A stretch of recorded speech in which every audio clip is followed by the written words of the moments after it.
झाली, ज्यांच्या शिक्षणामुळे आपल्याला ओळख निर्माण झाली, त्यांची ओळख करून देण्याची जबाबदारी आज माझ्यावर आहे. त्यामुळे थोडंसं अवघडल्यासारखं होत आहे, पण मी प्रयत्न करतो.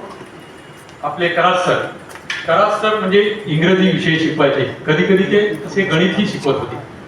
त्यांच्या इंग्रजीचा एवढा प्रभाव होता इंग्रजी शिकवण्यात, आणि त्यामुळे मला अनुभव आला. मी पटनी कॉम्प्युटर्समध्ये अगोदर होतो, तिथे मी ड्राफ्टिंग करायचो. त्यानंतर बँकेत इतके वर्ष मी काम केलं. तर माझं ड्राफ्टिंग बघून काही लोक विचारायचे की तुम्ही इंग्लिश मिडियमचे का? एवढं त्यांचं जबरदस्त पगडा होता आणि त्यांची जी इंग्लिश शिकवण्याची पद्धती होती, हातोटी होती, त्यामुळे मी हे करू शकलो. त्यामुळे मी निश्चितच ही आठवण सांगेन. तर कराड सरांचा गुण म्हणजे ते विनोदी स्वभावाचे देखील आहेत, पण तिथे शिक्षाही करताना ते त्यांच्या शिक्षेचा अनुभवही आपल्यापैकी काही लोकांना आलेला आहे. तर त्या संगीत क्षेत्रामध्ये त्यांचं आवडतं क्षेत्र. आज जवळजवळ 70, मला वाटते 10 वर्षाचे वगैरे असतील तेव्हा ते बँडमध्ये वाजवत असतील. आज त्यांचं 82 वय आहे, तरी 82 वर्षाचे तरुण ते वाटतायत. त्यांची दिवसाला बाईकवरती ज्या फेऱ्या असतात त्या बघितल्या तर एखाद्या तरुणालाही ते लाजवतील असे त्यांच्या सतत फेऱ्या चालू असतात. तर असे हे आपले कराड सर. त्यानंतर संगीत ट्रम्पेट, उत्कृष्ट ते ट्रम्पेट वादक होते. तर अशा आपल्या कराड सरांना मी आपलं स्वागत म्हणून त्यांना पुष्प देतो आणि आपल्या सगळ्यांच्या वतीने एक छोटीशी भेट त्यांना देतो की त्याचा त्यांनी स्वीकार करावा.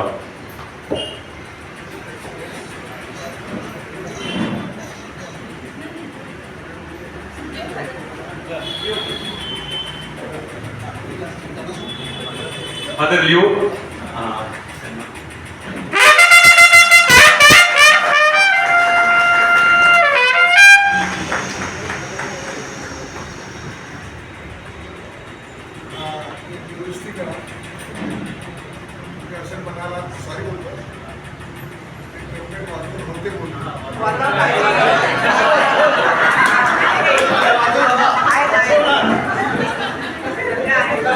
सॉरी, अजून ते वाजवत आहेत. आणि दुसरे एक मी सांगायचं राहून गेलं, त्यांची लिहिण्याची जी हातोटी, काही अक्षर होती स र, त्याचा प्रभाव अजून माझ्यावर फादर रॉबर्ट सुद्धा ते कॉपी करतात. थँक्यू का सर. आता दुसरे आपले गुरुवर्य म्हणजे आल्मेडा सर. आल्मेडा सर आपल्याला विज्ञान शिकवायचे, तेही विनोदी स्वभावाचे, पण त्यांनी कधी कोणाला शिक्षा केलेली अजून मला तरी आठवत नाही. त्यांच्या आपल्या फिजिक्स वगैरे शिकवता, भौतिकशास्त्र शिकवताना त्यांनी पुस्तकी ज्ञानापेक्षा आपल्याला अवांतर ज्ञान तेव्हा दिलं. आताचे जे काही चेंजेस होत आहेत आपण विज्ञानात पाहतोय ते आम्हाला आपल्याला त्यावेळी ते सांगत होते असं होईल, असं काय काय होऊ शकते. अजूनही त्यांची अभ्यासू वृत्ती आहे. इंस्टाग्राम, फेसबुक किंवा चॅट जीपीटी याद्वारे ते अभ्यास करत असतात, सतत काही नवीन शिकत असतात. त्यांच्याकडे सगळ्या समस्येवरती उत्तरे आहेत. ते विवेक मंच हा ग्रुप चालवतात. त्याच्यामध्ये दर रविवारी सभा असतात आणि त्याच्यामध्ये आपल्या ज्या समस्या आहेत किंवा ज्या ज्या काही घटना समाजात किंवा जगात घडत आहेत त्यावरती ते चर्चा घडवून आणतात आणि उत्कृष्ट असं विचारमंथ घडवून आणतात. तर असे हे आल्मेडा सर आपल्यामध्ये आज आहेत. मी विनंती करतोय फादर लिओ पुन्हा एकदा की त्यांना पुष्प आणि एक छोटीशी भेट देऊन त्याचा सत्कार करते.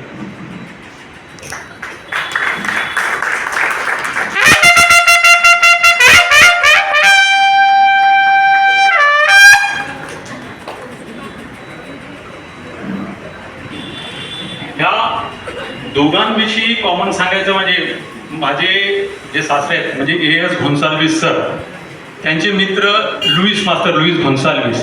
जेव्हा मी तिथे जायचो मराळ्यात तेव्हा ते नेहमी अशी चर्चा, अरे तू कुठल्या शाळेत मग होली क्रॉस, तेव्हा सांगायचे कराड सर आणि आल्मेडा सर. अरे कराड सर तर इंग्रजी आणि आल्मेडा सर सायन्स उत्कृष्ट शिकवतात.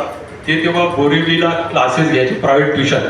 ते स्वतः हिंदीचे टीचर होते आणि त्यांच्याकडे इतर लोक, मुलांचे पॅरेंट्स जे आहेत ते इन्क्वायरी करायचे की इंग्रजी आणि सायन्ससाठी कोण उत्कृष्ट शिक्षक आहेत का. म्हणजे ते जर आले बोरिवलीला तर पैशामध्ये खेळतील, करोडपती होते.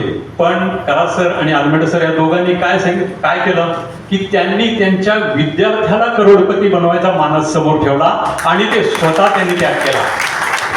तर अशा या दोन्ही गुरुवर यांचं मी पुन्हा एकदा स्वागत करतो आणि मी माझं स्वागतचं मनोगत आटोपतो घेतो. थँक्यू.